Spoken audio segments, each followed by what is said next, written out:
एक हमारे बहुत प्रिय हैं और परिवार के प्रति हमारी बड़ी आत्मा, तो कल हम वो चर्चा नहीं कर पाए। आज का सूत्र वहीं से उठाना चाहिए, आज के प्रवचन की श्रृंखला।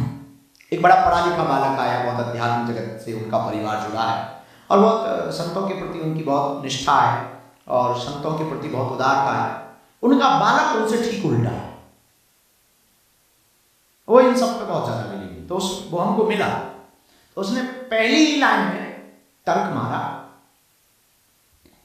आई एम नॉट बिलीविंग, मैं आप पर और भगवान पर कोई भरोसा नहीं करता। शब्द बहुत अच्छा था और हमें लगता है ये बुराई भी नहीं है। जो तार्किक लोग होते हैं, दार्शनिक लोग होते हैं, उनके लिए बहुत अच्छा है। ऐसी चर्चा चलती रही, 2-3 मिनट तक हमने बोलने की कोशिश की, फिर हमें लगा कि हमारा बोलना उचित नहीं है, सुनना उचित है सामने वाले की मनोदशा को देखकर।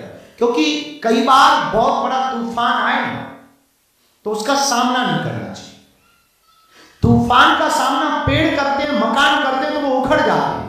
तूफान का सामना जो भी करता है वो उखड़ जाता है। और कभी तुम विचार करना, तूफान में बड़े बड़े पेड़, बड़े बड़े मकान उखड़ जाते हैं, लेकिन कभी भी घास नहीं उखड़ती। बड़ी कमजोर होती है, बड़ी कोमल होती है, उसमें कोई ताकत नहीं होती, वो बहुत सरल होती है और बहुत सीधी सी बिचारी, उसमें कोई मजबूती भी नहीं, कोई लकड़ी भी नहीं, एकदम पतली सी बिचारी सी छोटी सी घास जो खेत में लगी रहती वो कभी नहीं उखड़ती है। तूफान में उसके पीछे रीजन इतना होता है कि जब भी वो तूफान आता है तब वो अपने सिर को झुका देती है। और बड़ी बड़ी बिल्डिंगें जो इतरा रही हैं, कई मंजिलों की बिल्डिंगें इठला रही हैं, जिन्हें गुमान है खूबसूरती का, जिन्हें गुमान है हाईएस्ट लार्जेस्ट का, जिन्हें गुमान है सबसे बड़ी होने का, जिन्हें बहुत गुमान है, अभिमान है बहुत सुंदर कांच वाली बिल्डिंगों का, तूफान आता है वो उखड़ जाती है, ढह जाती है। पर कभी यार घास नहीं उखड़ती, घास शांत रहती है। तो तुम्हारी जिंदगी में भी तूफान आएगा।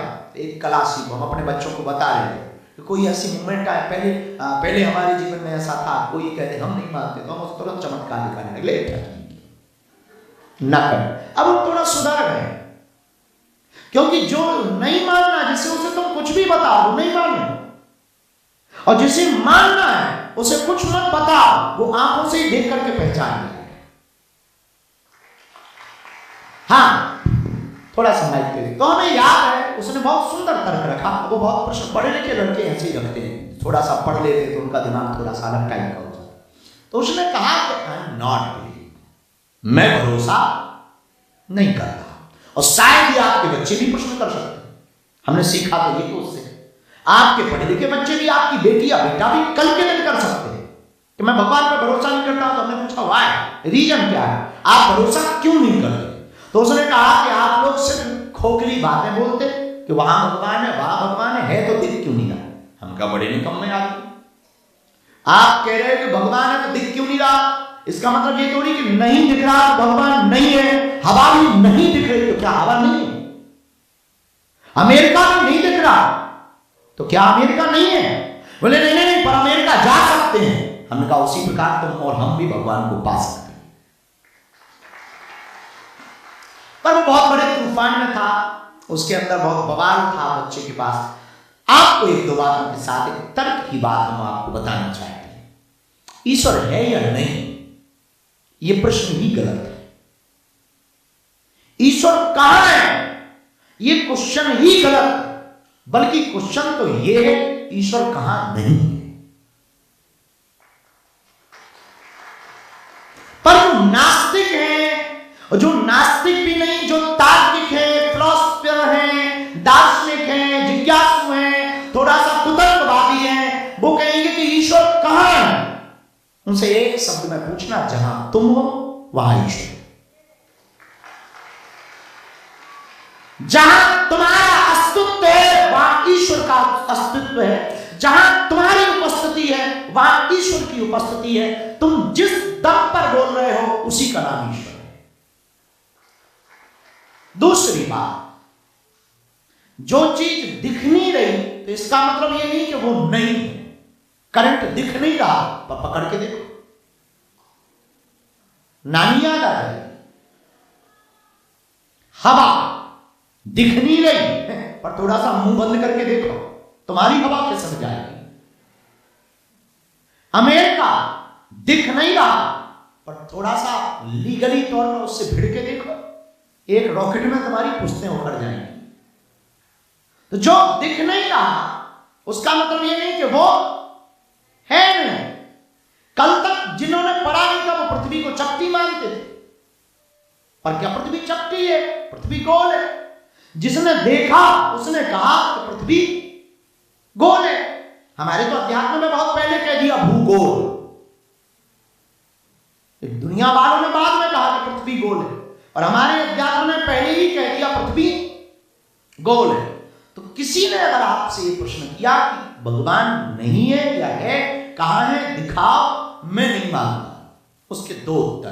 पहला, उसको मनाने की कोशिश मत करो, उसको समय पे छोड़ो। ईश्वर जब भी मार मारेगा इतने तरीके से मारेगा कि वो खुद चिल्ला के कहेगा कि ईश्वर है। दूसरा, तर्कों को रखो, आध्यात्मिक तर्क भी हो पर प्रैक्टिकल तर्क भी हो, वास्तविक तर्क भी हो। तो उसमें जिंदगी में कुछ लोग आपको मिलेंगे कि ईश्वर की अनुभूति कैसे की जा सकती है। जैसे बिना एडमिशन लिए आप पेपर नहीं ले सकते और आपको सर्टिफिकेट नहीं मिल सकता, वैसे ही बिना साधना के एडमिशन में आपको ईश्वर का अनुभव नहीं हो सकता। और ये अनुभव का विषय है। जिन जिन ने अनुभव किया उन्होंने पाया, जिन जिन ने भी पाया वो बुद्धत्व को प्राप्त हो गए। इस दुनिया में ऐसे भी लाखों लोग हैं जिन्हें भगवान नहीं मिले। अब इसका मतलब ये नहीं है कि कई लोगों को नौकरी नहीं मिली तो नौकरी नहीं, कई लोगों को नौकरी नहीं मिली तो इसका मतलब ये नहीं है कि नौकरी नहीं, नौकरी तो है, तुम्हें नहीं मिली ठीक है, बाकी को तो मिल गई। मीरा को कृष्ण मिल गए, सूरदास को मिल गए, तुलसीदास को मिल गए, रसखान को मिल गए, रहीम दास को मिल गए, कबीर दास को मिल गए, और तो और छोड़ो, इसी युग में, कलयुग में नीम करोली वाले बाबा को मिल गए, देवरा वाले बाबा को मिल गए, हमारे सन्यासी बाबा को मिल गए, स्वामी समर्थ रामदास को मिल गए, मां भद्रकाली का दर्शन करने वाले स्वामी रामकृष्ण परमहंस को मिल गए, और गुरु प्राप्ति में स्वामी विवेकानंद को मिल गए। पर इसका मतलब ये नहीं है कि भगवान नहीं, इन्हें मिल गए। और लाखों लोग ऐसे जिन्हें नहीं मिले। अब जिन्हें नहीं मिले वो तो यही कहेंगे कि भगवान नहीं है, और उनका तर्क सही है। क्यों? क्योंकि वो अभी तक वहां तक पहुंचे ही नहीं है। जब वहां तक नहीं पहुंचे तो उनका जो भी बोलना है वो भी सही है। और जिन्हें मिल गए, जो मानने वाले लोग हैं, उनका भी बोलना सही है कि भगवान है। इसलिए ना तो ये गलत है, ना ये गलत, ना इनको समझाया जा सकता कि ईश्वर नहीं है और तुम ये क्लास खोल के बैठ जाओ कि आज से बंद करो ये पाखंड। पाखंड गलत है, अंध भरोसा गलत है, ब्लाइंड फेथ गलत है, परंतु परमात्मा है। इसके लाखों उदाहरण। पहला उदाहरण तो ये है कि आज तक पता ही नहीं लगा, विज्ञान ने सब कुछ बना लिया है पर ये नहीं बना पाया कि वो कौन है जो अंदर आता है, कुछ दिन जीता है और फिर उड़ जाता है। विज्ञान ने शरीर बना ली, बॉडी बना ली, आंखें बना ली, सब कुछ डाल दिया, लेकिन वो प्राण नहीं डाल पाया।